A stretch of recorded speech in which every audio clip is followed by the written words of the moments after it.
Today we are in the Fernwood Coffee Roastery and Tasting Lounge, and I'm very excited because my friend Tristan is going to be giving us an introduction to espresso. Tasting, tweaking, what it is, all sorts of fun stuff. I'm really excited. So let's head on down. I'd like to introduce my friend Tristan over at Fernwood Coffee. He's barista, roaster, barista manager and trainer, and all-around coffee good human. That's me. So let's start off with what is espresso? Espresso, simply put, is any coffee you make with an espresso machine.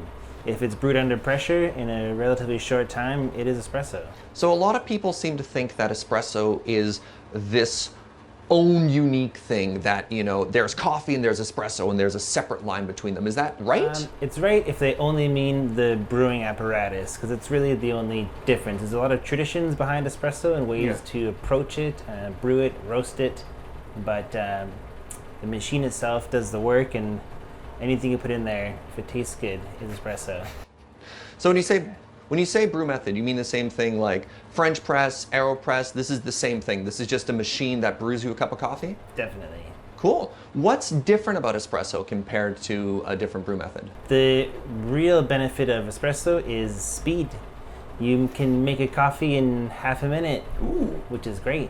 Ooh. So you get a lot of viscosity and mouthfeel. It's a very different experience. It's intensely flavored. Well, let's introduce the equipment we're using here. So tell me about the grinder. What makes an espresso grinder different from a normal grinder? So in an espresso grinder, really the most important thing is that it has a very fine control over your grind setting, because you're going to make very, very small changes to adjust your flavor, your espresso. Mm-hmm. So these things aren't meant to grind for any other brewing method. Their range is very small, and it has to grind fine enough to withstand the pressure from the espresso machine. So tell us about the espresso machine. Really what you're seeing here is a tiny filter that we fill with coffee, and it just dispenses water under pressure into that coffee. That's the basis of it. So when you're talking about pressure, how much pressure are we talking about here?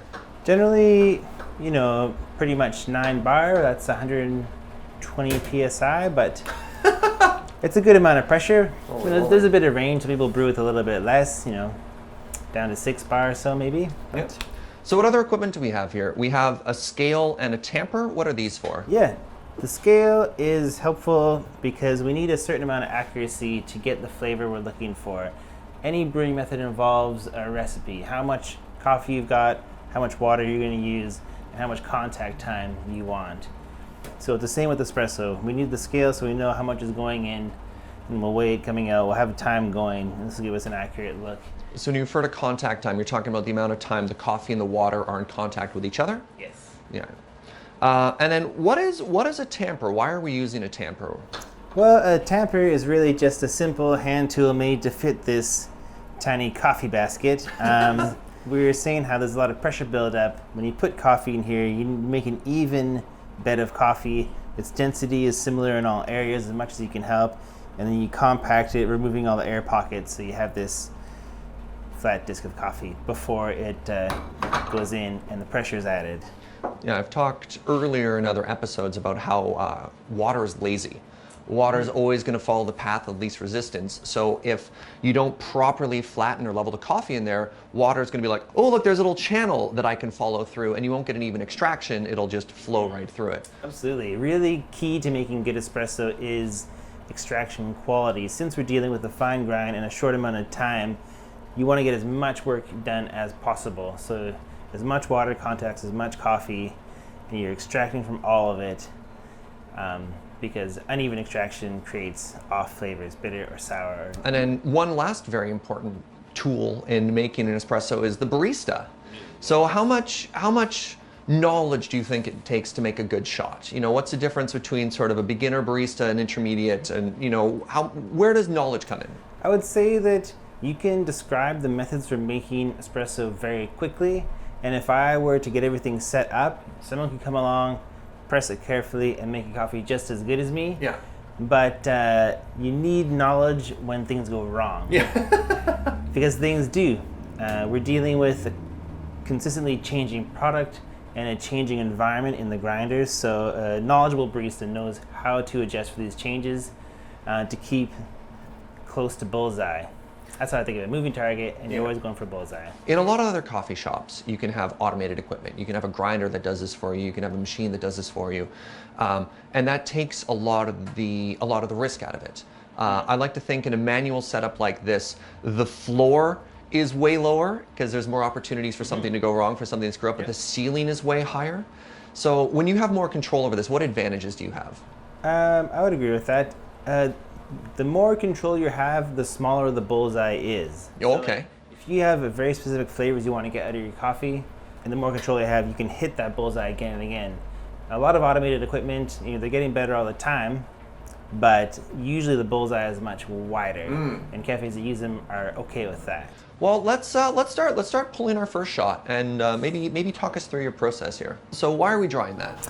Yeah, one of the first rules you learn in making espresso is to dry the basket out. It's really simply that you're building up pressure behind a dry bed of coffee, and when water hits it, if there's any moisture in there, it will be able to follow that line of moisture much more easily than it is to press through the dry coffee.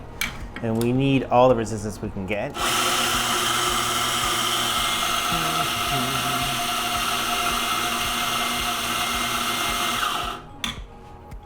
All right. Okay, just gonna adjust our dose a bit. See how we're doing here. So what sort of brew ratio are you looking for amount of coffee to amount of water and time? Well, for us at Fernwood, we are brewing a little bit stronger than a 1-to-2 ratio. It's a 1 to 1.75.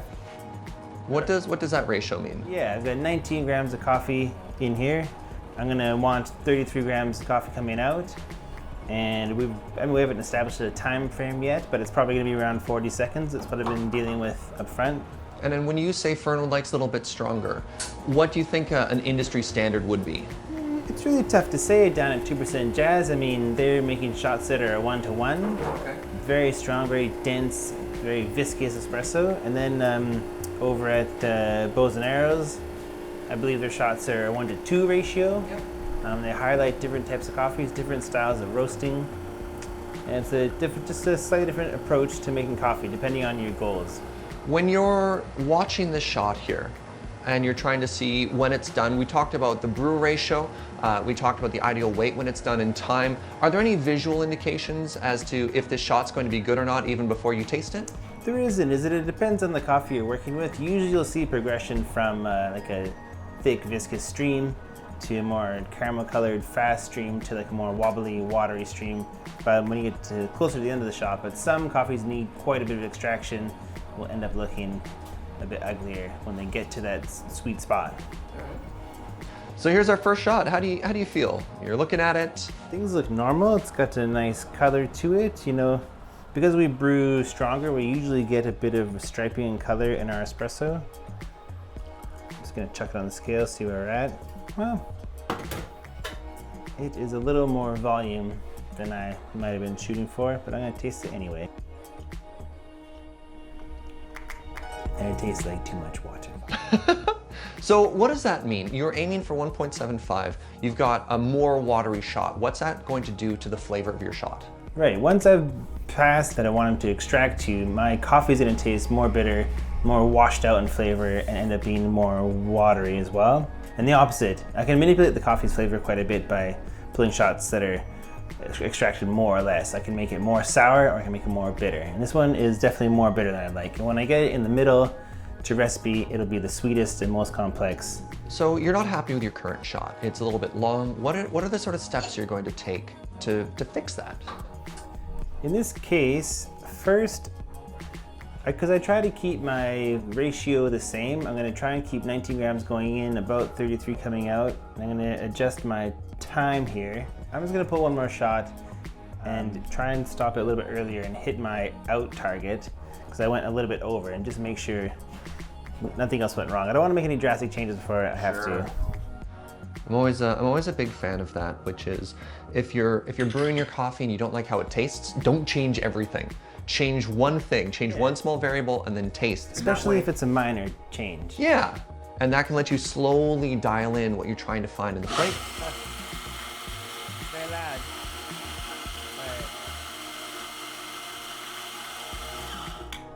Now this time I'm gonna move the scale up onto the machine so we can just watch it get to the amount of coffee I want. So if you were going to another cafe, are you looking for scales on the espresso machines? Are you looking for a cafe that is this detail focused?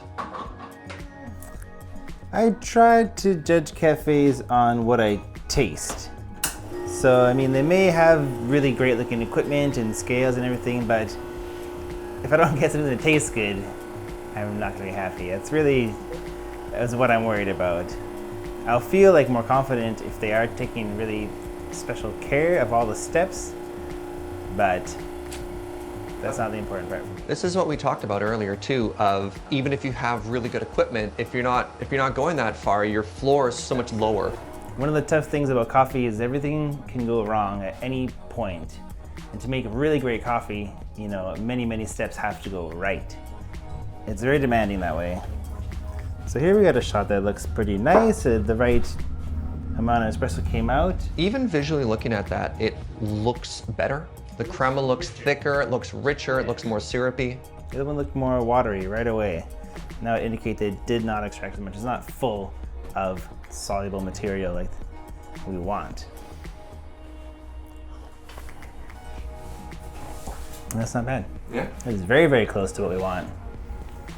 But of course, as you get closer to what you want, it gets harder to really nail it. That's why having a very narrow bullseye can be quite frustrating, because you're always shooting for that perfectly balanced shot.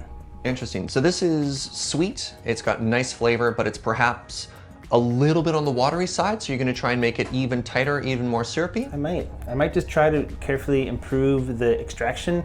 This grinder I don't work with a lot. I notice it's a bit clumpy. So what I might do is use a different distribution technique to break up those clumps and try and get a more homogeneous density throughout my coffee bed.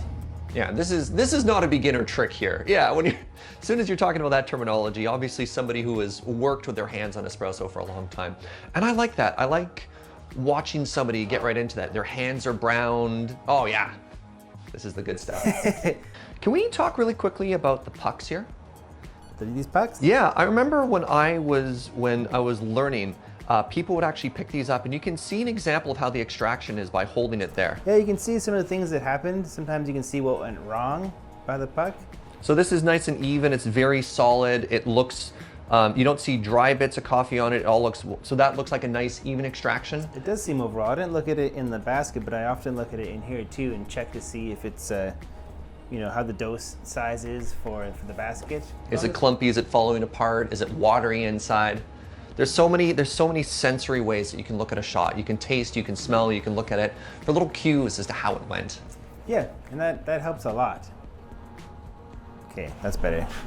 So this time I'm going to distribute with a lot more aggression. I'm going to get right into this coffee and push it around and hope that at least this upper layer is smoothed out quite a bit more, and I'll get a better extraction.